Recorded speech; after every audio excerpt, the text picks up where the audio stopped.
It was the coldest winter in decades. The kind of cold that seeps into your bones and never leaves.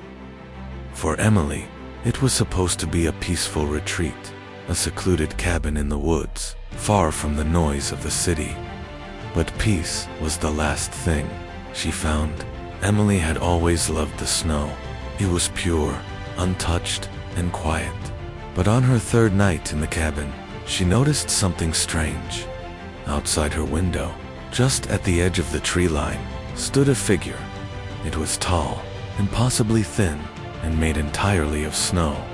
Its eyes were hollow, its mouth a jagged line carved into its frozen face. At first, she thought it was a prank. Maybe some kids from the nearby town had built it to scare her. But as the days passed, the figure moved.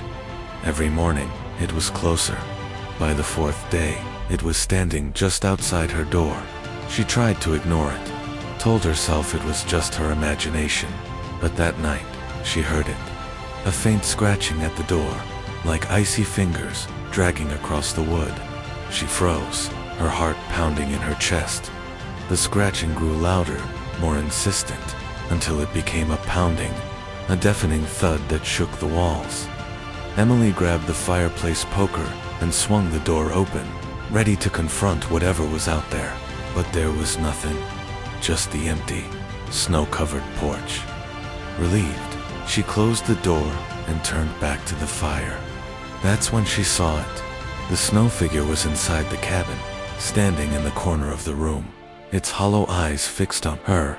Emily screamed and swung the poker, but it passed right through the figure, shattering it into a pile of snow. She thought it was over. But the next morning, she woke up to find the snow figure standing at the foot of her bed, its icy hand reaching for her throat. They say the lake is cursed. Every winter, someone disappears beneath the ice. No one knows why. No one dares to find out.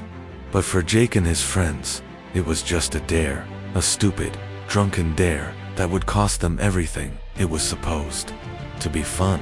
A midnight skate on the frozen lake, just like they used to do as kids. But as soon as they stepped onto the ice, something felt wrong. The air was too still, the silence too heavy. And then they heard it, a low guttural growl coming from beneath the ice. Jake laughed it off, blaming it on the wind.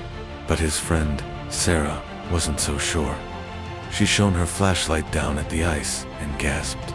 Beneath the surface, something was moving, something huge. The ice began to crack, spiderwebbing out from beneath their feet.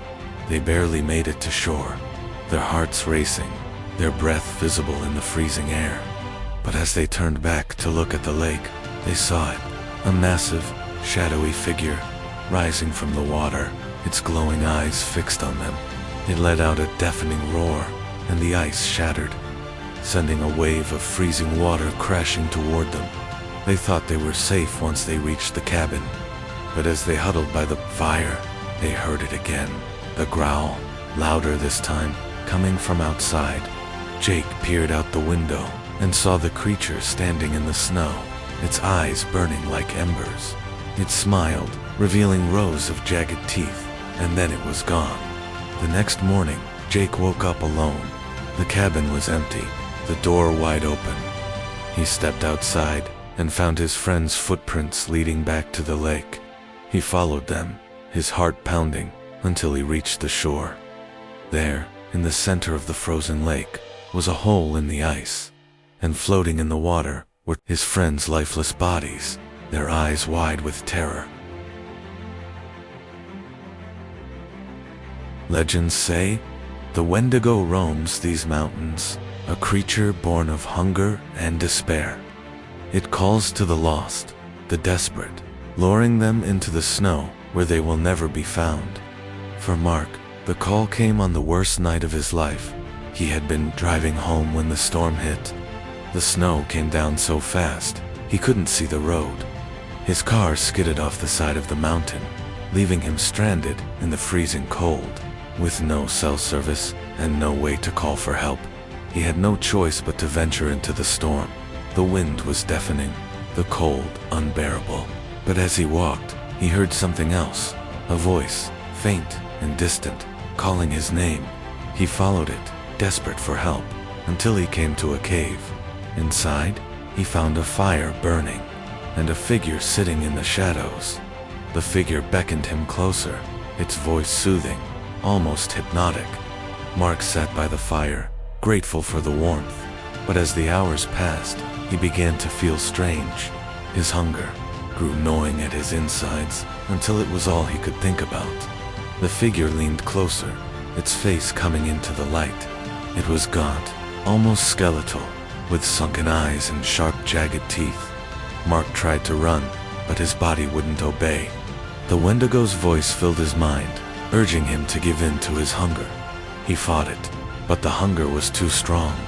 When he woke up, he was no longer in the cave. He was standing in the snow, his hands covered in blood, the remains of an animal at his feet. The Wendigo's call had claimed him. He was no longer human. He was one of them. And as the snow continued to fall, he disappeared into the mountains, his mournful howl joining the wind. Winter can be beautiful, but it can also be deadly. These stories remind us that the cold holds secrets, secrets that are better left undisturbed. So, as the snow falls and the nights grow longer, remember to stay vigilant. Keep your doors locked, your fires burning, and your wits about you. But don't just take my word for it. Have you ever experienced something strange in the winter? A shadow in the snow, a voice in the wind, or something you couldn't explain? Share your stories in the comments below. Let's see if we can uncover more chilling tales together. And if you enjoyed these stories, don't forget to like, share, and subscribe for more spine-tingling tales. Hit that notification bell so you never miss a video. Who knows? The next story might be about your town, or even your backyard.